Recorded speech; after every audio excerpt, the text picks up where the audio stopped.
Elisa Pilarski a-t-elle été tuée par le chien de son compagnon? Christophe Ellul sera jugé les 3 et 4 mars devant le tribunal judiciaire de Soissons pour homicide involontaire. Elisa Pilarski, 29 ans et enceinte de 6 mois à l'époque, a été retrouvée morte il y a 7 ans, le 16 novembre 2019 dans une forêt de laine dans le nord de la France. Elle y promenait Curtis, le chien de son compagnon, à proximité d'une chasse à courre. Selon l'autopsie, elle est morte après une hémorragie consécutive à plusieurs morsures.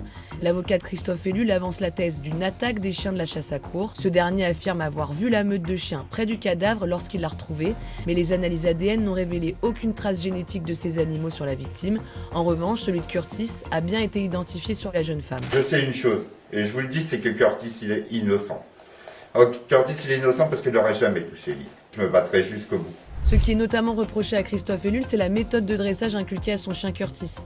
Selon le parquet qui défend la société, il aurait fait l'objet d'un dressage au mordant, une pratique interdite en France et pouvant relever d'une forme de maltraitance animale. Curtis, un American Pitbull Terrier, proviendrait d'un élevage des Pays-Bas.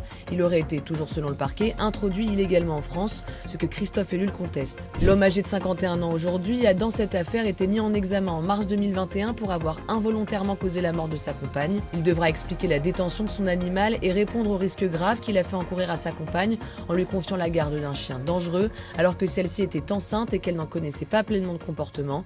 Il encourt 10 ans d'emprisonnement et 150 000 € d'amende.